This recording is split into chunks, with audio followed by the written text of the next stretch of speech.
prazo dun mes. As actuacións noutros 5 treitos iniciaránse a partir de outubro deste ano e os 3 restantes entre finais de ano e inicio do 2026. No ámbito de vivenda, seguimos traballando para mellorar a seguridade e a accesibilidade ás paradas de bus interurbano. Como sabe, temos en marcha un plan para actuar en 1.100 paradas de toda Galicia dotado con 35 millóns de euros. Hoxe o Consello deu o visto e prace a mellorar 88 paradas de autobús de 17 concellos das comarcas de Ferrolterra, de Pontevedra, do Salnés e de Tabeirós, cun investimento de case 2 millóns de euros. Aprobouse actuar en concreto en 61 paradas de 7 concellos de Ferrolterra, as que se destinan 1,8 millóns de euros. 635.000 irán a 27 paradas de 10 concellos da contorna de Pontevedra e, en ambos casos, a previsión é licitar as obras ao longo do ano 26. Que actuacións se van a realizar? Pois, en primeiro lugar, acondicionar o carril de estacionamento dos autocares, mellorar a accesibilidade con rampas ou información en braille en todas as paradas e, en tercer lugar, renovar as marquesiñas ou o mobiliario, se fose necesario, en cada unha delas. No tocante á Consellería de Cultura, temos 2 acordos no eido cultural. O primeiro é para apoiar os cineclubes galegos, claves para levar unha oferta cinematográfica ao marxe do circuito comercial por toda a comunidade. O Consello acordou renovar a colaboración coa Federación de Cineclubes de Galicia para garantizar unha programación cinematográfica variada e de calidade en 14 localidades galegas. Serán 60.000 euros os que se destinarán a organizar 13 ciclos cinematográficos e celebrar 7 semanas de cine. A seguir co programa da Filmoteca que leva as películas que se exhiben na sala José Selier da Coruña polas vilas e povos de toda a comunidade, e tamén apoiar o premio Primeiro Ollar no marco dos encontros Cinema Viana do Castelo para recoñecer os mellores documentais dos alumnos de escolas audiovisuais de Galicia, Brasil e Portugal. O segundo asunto no ámbito cultural é relativo a promover os espectáculos de danza, teatro, circo na Comunidade Autónoma de Galicia.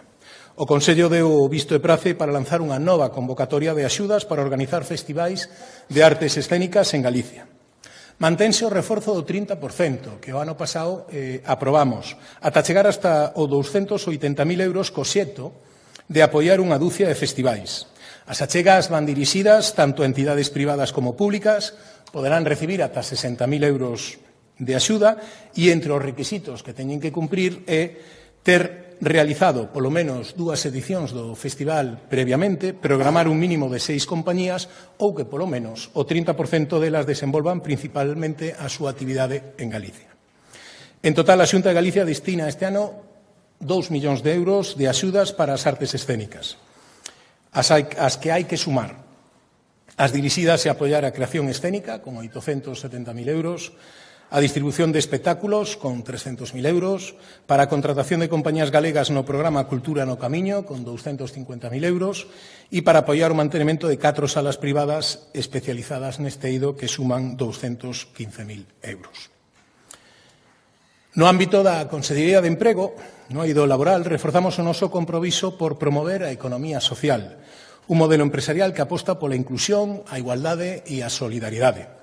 Falamos dun sector que representa en Galicia o 7% do PIB galego, que conta con 3.500 entidades e xera preto de 17.000 empregos a día de hoxe. Galicia conta dende o ano 2012 coa rede Eusumo para apoiar e asesorar os interesados en poñer en marcha proxectos deste tipo. Está formado por un cento de entidades, onde atopamos concellos, asociacións profesionais, universidades, etc. E o Consello hoxe acordou destinar este ano 1,3 millóns de euros para ampliar as funcións e servicios que ofrece esa rede Eusumo que lles falaba, co obxectivo de fomentar a creación de novas entidades de economía social en Galicia. Cales son as principais novidades? Pois, en primeiro lugar, un certame que premiará os mellores proxectos promovidos por mulleres para fomentar o emprendemento femenino neste eido. En segundo lugar, accións formativas para chegar estas entidades a sectores estratégicos, como son a inteligencia artificial, as renovables ou o sector dos cuidados. E, en tercer lugar, seguir avanzando no deseño dun plan estratégico deste sector. Ademais, o Consello fixe un balance de actividade durante o ano 2024, onde Galicia bateu de novo un novo récord de creación de cooperativas, 150, e de sociedades laborais, 124, case duplican as do ano 2023. Entidades promovidas por 600 socios, a metade mulleres. No ámbito da Consellería de Medio Rural, levamos adiante un acordo para apoiar os produtos agroalimentarios que contan con algún tipo de recoñecemento de calidade en Galicia. Trátase de aqueles produtos que están acollidos ou ben a unha denominación de orixen, a unha indicación xeográfica protexida, os ecolóxicos ou os de artesanía alimentaria. O Consello aprobou convocar unha nova edición das axudas para promocionar os produtos alimentarios galegos que contan con selo de calidade. Serán 3 millóns de euros para o período 25-26. Van destinadas este financiamento a financiar campañas publicitarias, estudios de mercado, visitas educativas ou organización de feiras especializadas. Hai que recordar que dende o ano 2016 a Xunta de Galicia investiu 35 millóns de euros en achegas para apoiar a promoción de produtos do agro galego, que son, como saben vostedes, o mellor exemplo desa Galicia calidade do que estamos tan orgullosos. No ámbito da política social, redoblamos o noso compromiso na loita contra a explotación sexual, nun eido no que Galicia, ademais, cabe recordar que foi pioneira. Foi pioneira porque no ano 2010 firmamos un protocolo entre a Fiscalía Superior de Galiza e a Xunta de Galicia que fixa a adopción de medidas de prevención, investigación e tratamento ás vítimas de trata, e tamén foi pioneira porque co Plan contra a Trata de Seres Humanos con fins de explotación sexual no ano 2022 dimos de novo un paso adiante. Pero compre seguir traballando neste eido e o Consello acordou hoxe incrementar un 40% a cuantía destinada a apoiar as entidades que traballan na detención e asistencia a vítimas de trata, de explotación sexual ata chegar aos 630.000 euros. Un aumento do orzamento que se debe á creación dunha nova liña de axudas para apoiar actividades de información, prevención e sensibilización neste eido. A partir de agora, polo tanto, haberá dous tipos de achegas. Por unha parte, como en edicións anteriores, o que pasaba noutros anos, a Xunta destinará 450.000 euros a apoiar programas para atención e recuperación dos nenos e mulleres vítimas de trata. Recibirán ata 70.000 euros para acción de atención inmediata, asesoramento xurídico, laboral, social e programas a pé de rúa. E, como novidade este ano, dotado con 130.000 euros, que irán a cubrir medidas de sensibilización ou cubrir gastos puntuais en casos moi urxentes. Serán axudas que poden chegar ata os 18.000 euros para campañas, actividades formativas ou cubrir custes de traslado a xulgados ou manutención ou incluso aloxamento de vítimas. No ámbito do medio ambiente hai un importante acordo que hoxe tomamos para consolidar a Galicia como unha terra ambientalmente protexida. A Xunta ten claro que a conservación do medio é unha prioridade e niso vamos a seguir traballando. Apostamos dende hai anos pola reciclaxe, de darlle unha segunda vida aos residuos, pero é certo que en algúns casos non é posible. E tamén é certo que a produción de residuos non perigosos aumentou case un 70% nunha década. O que fai que algúns dos vertedoiros actuais estean case ao máximo da súa capacidade e que sexa necesario ampliar o número no futuro, isto sí, con sentidiño e de maneira planificada. Por iso, tal e como acordou hoxe o Consello, Galicia vai a ser a primeira comunidade en delimitar que zonas do seu territorio se poderán construir novos vertedoiros e en cales non van a estar autorizados. Será a través dun plan específico que dividirá a comunidade por zonas. O obxectivo é fomentar a distribución equitativa dos vertedoiros por toda a xeografía e evitar a súa concentración nunha determinada zona. E, sobre todo, garantir que os novos vertedoiros causan o mínimo impacto ambiental, paisaxístico ou incluso para a saúde. O futuro plan establecerá zonas nas que é viable e nas que non habilitar un vertedoiro, tendo en conta criterios de proximidade a áreas residenciais ou industriais, a existencia de augas subterráneas ou reservas naturais na contorna ou a protección do patrimonio cultural. A previsión é ter rematado este plan para a instalación de novos vertedoiros o vindeiro ano e vanse destinar á elaboración deste plan 42.000 euros para a súa concreción. Na Consellería de Presidencia levamos unha modificación do decreto de parellas de feito e é verdade que nunha sociedade na que é cada vez máis digital, os servicios telemáticos que a Administración pon aos servicios dos cidadáns teñen que ir incrementándose en todo momento. Nesa línea traballamos para mellorar e facilitar o acceso ao rexistro de parellas de feito de Galicia, que, como saben, permite aos inscritos equiparar os dereitos cos de un matrimonio, aínda que non estean casados. O Consello aprobouse reformar o decreto que regula o rexistro de parellas de feito de Galicia para facilitar os trámites e adaptalo ás novas tecnoloxías. Queremos simplificar e agilizar calquera trámite no rexistro, tanto para a cidadanía como para o personal que traballa tamén no rexistro. Por iso, a principal novidade é que as parellas poderán realizar tanto a inscrición, a modificación ou a cancelación de xeito telemático. Ademais, o novo decreto permite homoxeneizar tanto os requisitos como a documentación que hai que presentar en cada un dos 4 rexistros que temos. Deste xeito se dá resposta a demandas dos cidadáns que tiñamos pendentes e en calqueira dos 4 rexistros haberá que entregar a mesma documentación e non haberá lugar a interpretacións. No tocante á Facenda, pero que ten relación tamén coa Consellería, coas competencias de Xusticia, digo Facenda porque ten que ver co Antega, damos pasos nesa dirección no ámbito da Xusticia co terceiro plan tecnolóxico da Administración da Xusticia en Galicia, dotado con 43 millóns de euros para 5 anos. Hoxe fixemos balance de algunha das medidas executadas no ano 2024 e o que se vai a facer ao longo deste ano 2025. O Consello deu visto e prace para poñer en marcha este ano unha oficina virtual para atender ás vítimas de calquera delito a través de videoconferencia.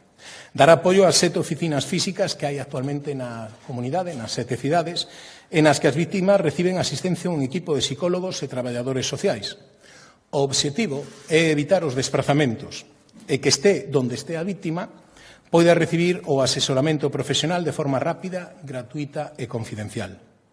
Poder facelo online protexe a súa intimidade, reduce o risco de revitimización ao ter que acudir a un centro para este tipo de cuestións de forma presencial e, a partir de agora, bastará con entrar na páxina web da oficina virtual e solicitar unha cita. Haberá quendas de garda para atender as situacións de urxencia. Ademais, ao longo deste ano 2025 seguiremos avanzando na digitalización da xusticia, por darlles algunhas novidades. Renovarase a plataforma de grabación de vistas xudiciais para que sexa máis fácil de usar e, sobre todo, máis segura. Ampliaránse os servicios que ofrece a sede xudicial online. Implantarase un novo visor para que xuíces e letrados ou fiscais accedan de forma máis rápida aos documentos da plataforma que almacena máis de 3,4 millóns de procedementos xudiciais. E rematarase a implantación do novo modelo de rexistro civil que permite facer todos os trámites de xeito online. Ademais, como lle decía, o Consello avaliou un informe sobre o avance da digitalización na xusticia no ano 2024. Algúns datos interesantes que lles queríamos trasladar son que máis de 20.300 galegos realizaron algún trámite a través da sede xudicial electrónica, o que supón un 50% máis que no ano anterior, e que hai incrementos nun 20% das grabacións de vistas xudiciais. En total, este ano 2024, 114.000 grabacións. Ou rexistrouse un 14% máis de sinaturas digitais ata chegar aos 4,5 millóns durante este ano. Seguimos traballando no ámbito da ciberseguridade e para situar a nosa comunidade á vanguarda en materia de ciberseguridade. Como saben, Galicia colabora con Cataluña e a Comunidade Valenciana na creación dun centro transregional de innovación no ámbito da ciberseguridade. Conta cun orzamento total de 58 millóns de euros, dos que Galicia chega a 19 millóns de euros. A nosa comunidade lidera iniciativas vencelladas ao transporte intelixente. O pasado outubro, a Xunta asinou un convenio con 4 entidades para a posta en marcha dunha rede de laboratorios e centros de proba para avanzar en materia de ciberseguridade no eido do transporte intelixente. Vanse a investir 8,4 millóns de euros coa previsión de que este en marcha no ano 2026. Hoxe damos un paso máis nesa dirección porque o Consello aprobou unha adenda a este convenio que permitirá usar nesta rede o vehículo eléctrico autónomo deseñado en Galicia. É dicir, O Centro Tecnolóxico de Automoción, o CETAC, e a Universidade de Vigo colaborarán para usar un modelo de autobús eléctrico sen conductor nas probas que se realicen sobre ciberseguridade. En concreto, se creará un laboratorio onde simularán diferentes ameazas ou problemas que poden xurdir e a resposta deste vehículo intelixente. E seguimos reforzando, ademais, para optimizar o uso de datos e poder ofrecer aos cidadáns os mellores servicios. Queremos aproveitar ao máximo as ferramentas e instrumentos que existen para guiarnos na toma de decisións, para acertar coas medidas e implementar mellor a atención á cidadanía. Para iso, o Consello deu visto e prace a varias medidas que se van a poñer en práctica de xeito inmediato. Falamos de fomentar a innovación e a digitalización na xestión de bases de datos para orientar a prestación dos servicios públicos. Falamos de implementar ferramentas de análisis e explotación da información para facilitar a toma de decisións e converter a Oficina de Coordinación Económica da Presidencia nun auténtico centro de datos que mellore as políticas públicas e mellore a capacidade de análisis sociolóxico da Xunta. Sobre este asunto, os pasos a dar serán os seguintes. En primeiro lugar, modificaremos o decreto de estrutura orgánica da Xunta de Galicia para crear na Oficina Económica da Presidencia unha subdirección xeral de coordinación, estudios e seguimento. Adscribiremos a esta Oficina Económica o Instituto Galego de Estadística. E licitaremos un contrato para que as empresas tecnolóxicas poidan ofertar os seus servicios para centralizar, xestionar e explotar os distintos datos dos que dispón a Xunta de Galicia. Ao longo das próximas semanas iremos poñendo en marcha todas estas iniciativas que buscan recompilar todos os datos existentes, ordenalos e mesmo ampliálos para poder coñecer de xeito preciso a realidade da sociedade galega e facilitar tamén a toma de decisións políticas. A Oficina de Coordinación Económica da Xunta será a encargada de centralizar toda esta información, aproveitando o seu carácter transversal e o seu potencial como captadora de investimentos para Galicia, e converténdose nun auténtico centro de procura da excelencia nas políticas públicas autonómicas. Con respecto á Consellería de Sanidade, hai varios asuntos que me gustaría trasladarlles. En primeiro lugar, o Consello acordou renovar a colaboración coa Universidade de Vigo para o control aerobiolóxico de Galicia. Serán un investimento de 174.000 euros ata 2028, cos cales pretendemos facer medicións semanais de presencia dos distintos tipos de poles e esporas na atmósfera, a través das mostras recollidas nas 4 estacións de Santiago, Lugo, Ourense e Vigo, donde é máis habitual observar estes alérxenos.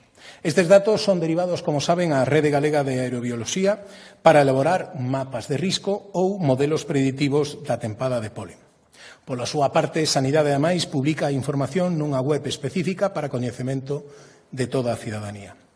E o segundo asunto no ámbito sanitario é que o Consello acordou renovar o convenio coa Fundación Josep Carreras para a colaboración á hora de localizar doantes de médula ósea. Serán 880.000 euros. O obxectivo é facilitar que os pacientes con leucemia atopen un doante compatible, xa sexa en España ou en calquera parte do mundo. Galicia conta na actualidade con máis de 15.400 doantes de médula, dos que 1.200 se deron de alta o ano pasado. E a Sanidade Pública Galega leva realizado 4.500 trasplantes de médula ósea dende o ano 1993. 213 deles durante o ano pasado, o ano 2024. E rematamos o bloque de asuntos sanitarios cunha actualización da normativa que regula a publicidade nas farmacias galegas. A legislación vixente data do ano 2008. Era necesario adaptala e renovala, adaptala a nova realidade social, sobre todo no tocante ao ámbito digital. O que se busca é limitar calquer tipo de comunicación ou publicidade que fomente o uso de medicamentos ou que poida supoñer un prexuízo para a sanidade, a saúde ou a seguridade da cidadanía. O Consello aprobou hoxe un novo decreto que regula a publicidade nas farmacias e fixa os requisitos que teñen que cumprir agora de estar presentes en Internet ou nas redes sociais. Entre as principais novidades é que únicamente poderán incluir datos xerais de identificación, enderezo, teléfono, horario, nas bolsas, no empaquetado ou tamén no ticket ou na web. E tamén poderán informar se participan nalgúnha campaña ou actividade promovida dende a Administración Sanitaria, lóxicamente. As web e redes sociais das farmacias non poderán incluir ferramentas de autodiagnóstico ou automedicación, pero sí información xeral sobre o uso racional de medicamentos ou prevención de enfermidades. E outra das novidades é que queda prohibido recorrer a persoas coñecidas ou influencers con fins publicitarios. A nova regulación tamén establece os requisitos agora á hora de sinalización das farmacias, co obxectivo de homoxeneizar este tipo de establecementos. Saben vostedes que a forma de identificalas será sempre esa cruz grega verde que só pode estar iluminada cando o local este aberto. A partir da súa publicación no Diario Oficial de Galicia, as farmacias galegas terán un prazo de 6 meses para adaptarse á nova normativa. E rematamos cun acordo da Consellería que me toca levar e que é un acordo para seguir promovendo o deporte profesional na nosa comunidade. O número de deportistas de alto nivel en Galicia multiplicouse case por 5 dende o ano 2011, pasando de 300 a preto de 1.500 a día de hoxe. Isto obriga, lóxicamente, a ter unhas instalacións que á altura das circunstancias nas que formarse e, lóxicamente, adestrar todas estas persoas. Xa contamos, dende finais dos anos 80, co Centro Galego de Tecnificación Deportiva en Pontevedra e con 13 núcleos de adestramento deportivo especializado. Por iso, o Consello acordou hoxe declarar de interés autonómico o futuro Centro de Alto Rendemento de Galicia, que se vai a construir en Pontevedra e no que se van a investir preto de 30 millóns de euros. Isto supón recoñecer que se trata dunha obra que trascende o ámbito municipal polo seu impacto social e económico. A previsión é poder comenzar as obras durante finais do 26 ou seguramente durante o ano 27. Deste xeito, Galicia vai contar co terceiro centro de alto rendemento de España, co que buscamos ampliar as instalacións deportivas, dar cabida a máis disciplinas e máis deportistas, garantir que ningún profesional se teña que ir fora de Galicia para asegurarse o seu futuro por falta de infraestructuras axeitadas ou atraer deportistas de toda España para que desenvolvan a súa carreira dende Galicia.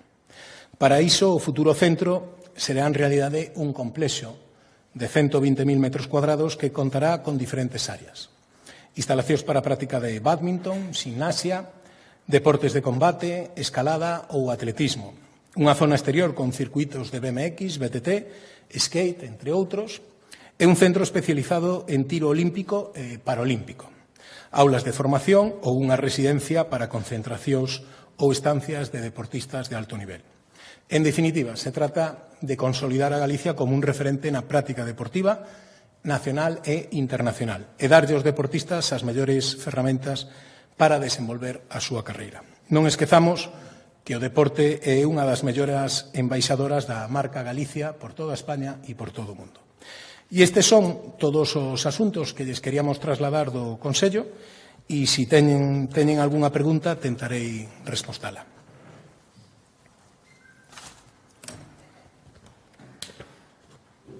Hola, bons días. Antes de nada, se me pode aclarar, me pareceu aí na explicación que dou do que acordaron no Consello que o Instituto de Estadística de Galicia cambia. Hasta ahora sempre dependeu, creo, que do entorno da Consellería de Economía ou Facenda e agora pasa a depender do presidente da Xunta. Creo que entendín eso, non sei se estou errado e se non estou errado, se nos pode explicar un pouco por que este cambio dun organismo tan especial como este de estadística. E despois os partidos da oposición siguen afeando que o goberno galego non queira negociar co goberno central a débeda, pero hoxe tamén engadiron algo novo.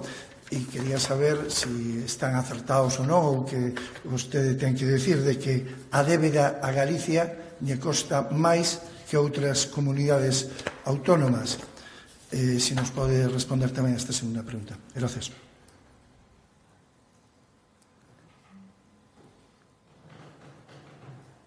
Ben, en primeiro lugar, efectivamente, o IGE, ao longo da historia da autonomía de Galicia foi dependendo en distintos momentos de distintas consellerías.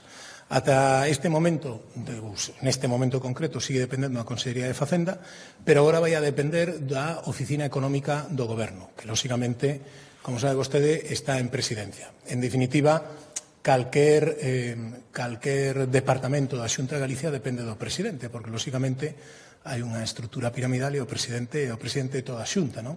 Pero si se fai confluir neste caso na Oficina Económica do Goberno, porque o que se pretende é que toda a información disponible na Xunta de Galicia, toda a información que poden ter as distintas consellerías ou que poden ter os distintos departamentos se concentren nun único departamento onde este perfectamente clasificada e disponible tamén non só para a administración, para tomar mellores decisións, sino tamén ofertándose cara ao público.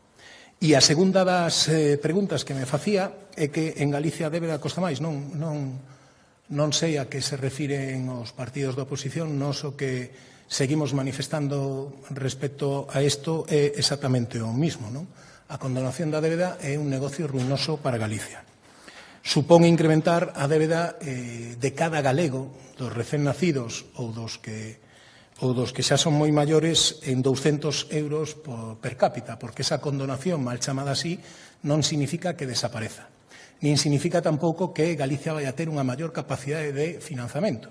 O presidente xa fixo un chamamento a semana pasada e, lóxicamente, no propio Parlamento, lle dicía aos voceiros da oposición que si supuña ter 4.000 millóns de euros de financiación inmediata para Galicia, que automáticamente afirmaríamos, non? Pero iso non é certo.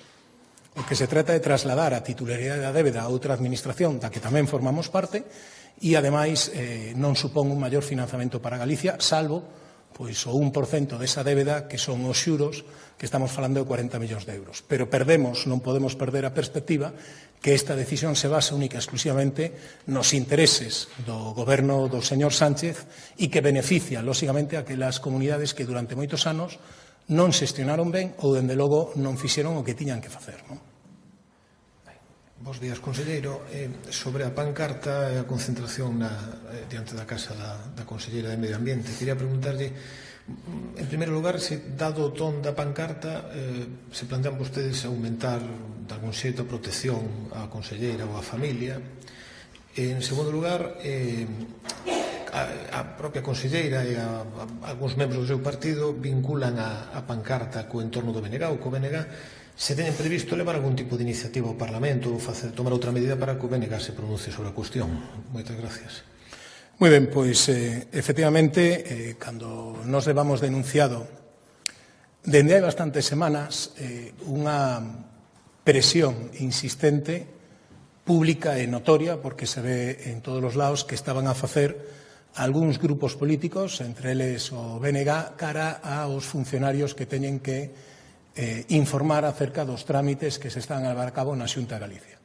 Recordemos que cando se leva unha moción a un concello ou se leva unha moción ao Parlamento onde se pide a unha administración que tome unha decisión sin analizar ou sin adaptarse ao que di a propia lei no seu procedimento administrativo, o que se está pedindo é que se prevarique. Esa presión aos funcionarios chegou a extremos importantes, xa non só con denuncias, sino tamén con correos electrónicos, en fin, todo tipo de presións para amedrentar e coaccionar. E este fin de semana chegaron ao punto de concentrarse diante da casa da conselleira, onde convive con menores de idade, con persoas maiores, para coaccionar e seguir amedrentando. Lóxicamente, cando dimos conta as Forzas e Corpos de Seguridade do Estado, xa se foron. Entre os membros que había ali existía algún ex-membro de algún partido político, algún ex-concelleiro no Concello de Melide e, lóxicamente, analizaremos todo o contido das fotografías que hai, de todo o que supón e tomaremos as medidas nas próximas semanas si é que convén tomar algún tipo de medida, non? O que si facemos hoxe é solidarizarnos coa conselleira, decir que en política non todo vale, e que non se poden tomar decisións con esa presión intentando amedrentar. Nós vamos a seguir cumprindo a legalidade, cumprindo o procedimento e danos igual as pancartas que poñan ou o número de pancartas que poñan ou donde as poñan. Evidentemente, se hai algunha medida que podamos tomar, o meditaremos, ou pensaremos e tomaremos as decisións que correspondan en cada caso. Moi boas, conselleiro. Logo de ser este fin de semana o Congreso Nacional do PSDG, gustaríame que dera unha valoración da Xunta, da xuntanza dos socialistas, e se cree que neste nova etapa, como decía Besteiro, que se abre agora no partido, van cambiar as relacións coa Xunta ou co partido. Bueno, a verdade é que despois de estar atento o día de onte e o que trasladaron os medios de comunicación, si algo non existiu no Congreso do PSDG foi ningunha cita ou medida ou apoio por parte do presidente Pedro Sánchez a Galicia. Como é habitual en Pedro Sánchez, accedeu a Galicia en un voo privado, estivo no acto do Partido Socialista, non trouxo ningunha nova para Galicia, non trouxo nin falou de nada de Galicia, se dedicou a falar de política nacional e facerlle pouco caso ao Partido Socialista en Galicia, que por outro lado tampouco se caracteriza por defender os intereses do galego, sino máis ben estar a carón do que di Pedro Sánchez. Por lo tanto, o resumo do Congreso do Partido Socialista eu creo que é unha nova oportunidade perdida para o Partido Socialista e para Pedro Sánchez de estar en Galicia e falar de Galicia.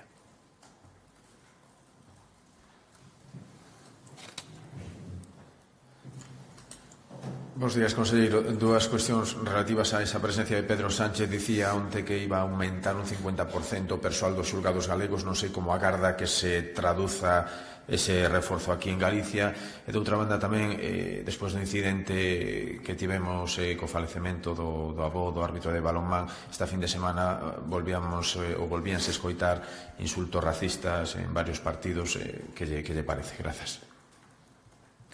Bueno, pois comenzando pola segunda dos comentarios que facía. Nos, creo que foi o Consello, fai 2 consellos, aprobamos unha declaración institucional que ademais se leu en todos os campos nos que participaban ou se facían competicións organizadas polas Federacións Deportivas de Galicia, donde expresábamos o noso rexeitamento a todo este tipo de conductas. Decíamos nese manifesto, e seguimos trasladando agora, que isto é unha responsabilidade de todos, nos que están afectados non só a parte deportiva, é dicir, os xogadores e xogadoras, os adestradores, as directivas, a administración, por suposto, como primeira de todos, pero tamén as familias que acuden a cada recinto ou cada partido, e tamén o público en xeral, que acude sin ser familias. Eu creo que hai que facer un rexeitamento de este tipo de conductas total e absoluto. Nos, lóxicamente, no ámbito das nosas competencias, nos comités correspondentes tomaremos as decisións que poidamos tomar e sempre dentro do ámbito que nos permita a nosa competencia. Pero, dende logo, nos preocupa que sigan existindo ese tipo de comportamentos a día de hoxe nalgúnas instalacións deportivas. Temos que erradicalos e é unha cousa de todos. E tamén facemos un chamamento, aproveitaba outro día tamén para decir aos medios de comunicación para, efectivamente, axudar a concienciar a población de que este é un problema que nos afecta a todos, que non é unha persona que este fora de lugar nun momento determinado, sino que hai que erradicar todo ese tipo de comportamentos. E no primeiro dos casos, pois que quere que lle diga? O único que depende da Xunta de Galicia en relación á competencia de xusticia é dotar de personal os xulgados. Cada vez que o Ministerio de Xustiza autoriza un novo órgano xudicial, lóxicamente o Ministerio se encarga de designar o xuíz, o fiscal, o letrado da Administración de Xusticia, pero todos os funcionarios é cousa da Xunta de Galicia. Nós o levamos facendo dende os últimos anos o primeiro día disponible, é dicir, o día 2 de xaneiro de todos os anos, sempre que o ano anterior se autorizaban crear novas unidades judiciais, os funcionarios estaban dispostos a empezar a traballar e o espacio adicado a ese xulgado tamén estaba listo. Saben vostedes que o ano pasado non houbo creación de novas unidades judiciais e, por lo tanto, non puidemos crear novos órganos judiciais, a pesares de que a Xunta de Galicia, en colaboración co Tribunal Superior de Xusticia de Galicia, fixera unha lista de necesidades que estipulábamos en Galicia. Agora hai que implantar unha lei de eficiencia na Administración de Xusticia, que temos un prazo, como saben, na maior parte dos partidos judiciais ata mediados de ano, e nas 7 cidades ata finais de ano, que vai a conlevar, lóxicamente, a creación de algún posto de traballo, pero estamos falando de postos de traballo moi singularizados e moi poucos. Co cal, cando Pedro Sánchez ven a Galicia e di esas cousas, probablemente ou non sabe do que fala ou fala por falar. Calquera das dúas posibilidades non ten ningún parecido coa realidade, nin ten ningunha base. Por lo tanto, haberá que preguntarlle ao Partido Socialista a que se refire. Supoño que a voceira do Partido Socialista en materia de xusticia sabe que eso non o pode preguntar, e porque eso non é real. E non lle podo decir máis porque non hai base de ningún tipo para iso. Boa tarde. Este venres publicábanse os datos das listas de espera do Sergas. Constatábase un aumento de máis de 3.000 persoas a respecto de un ano nas listas de espera cirúrxicas para operarse. Si a comparación se fai cos datos da prepandemia, hai un aumento en casi todas as áreas sanitarias. Entón, a pregunta é, non consideran que estes datos cuestionan, en certa maneira, a política sanitaria da Xunta a este respecto? Gracias. Bueno, o dato concreto da lista de espera non lle podo dar porque non o teño aquí, non lle podo mirar, pero non dubido que sexa como vostede di en canto a evolución do dato. O que sí que non creo que eso cuestione a política sanitaria. Eu creo que se facemos ou se ollamos as enquisas que hai de satisfacción das persoas que teñen que acudir á sanidade pública, creo que a satisfacción é moi alta, é das máis altas de Galicia en canto á sanidade en Galicia. Iso non quere decir que en momentos puntuais, repito, non teño os datos e podese producir un incremento en algunha lista de espera, pero en xeral a satisfacción e a sanidade galega creo que é unha das maiores sanidades que hai en España.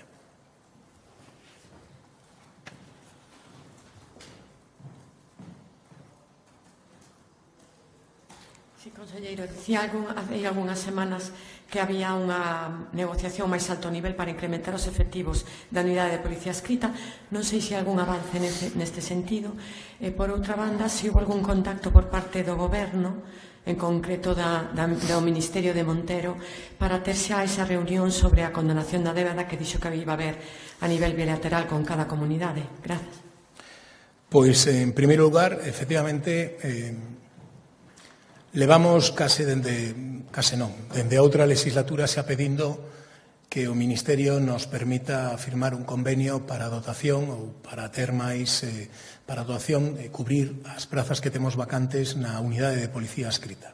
É moi difícil prestar os servicios que estamos prestando a día de hoxe co cadro de personal que cada vez se reduce máis. Como sabe vostede, non só se reduce por xubilación, sino tamén cada vez que se produce un ascenso teñen que cambiar de destino, e, polo tanto, a día de hoxe estamos nun mínimo de 344, cando o catálogo que temos é de 500 plazas. Estamos con máis dun 30% menos de prazas libres, ou pendentes de ocupar. Nos levamos reclamando isto xa dende hai anos, levamos reclamando ao Ministerio poder facelo igual que o viñemos facendo dende a creación da unidade de policía escrita e non o conseguimos. O Ministerio trasladounos en varias ocasións unha proposta que era inasumible para Galicia, na que non podíamos firmar porque carecería de todo sentido do punto de vista económico, e é certo que nas últimas semanas estamos a manter conversas ao máis alto nivel no Ministerio para tentar chegar a un acordo, para tentar aproximar posturas ou para tentar, polo menos, empezar a poñerlle solución a esta situación. Estamos á espera dunha resposta que a día de hoxe non se ten producido. A verdade é que esperaba que a semana pasada tivésemos resposta por parte do Ministerio. Non foi así. Espero, sinceramente, esta semana, que xa serían 3 semanas dende a última conversa, teñamos coñecemento de cal é a postura definitiva do Ministerio en relación ás propostas que falamos. Esperemos que sexa así. E, en segundo lugar, non teño coñecemento de ningún contacto por parte do Ministerio coa Xunta de Galicia ou coa Consellería de Facenda da Xunta de Galicia. Non quere decir que, a mellor, durante esta mañá se teña producido, pero, dende logo, non lo trasladaron, e o que parece evidente é que, que a día de hoxe non se produciu.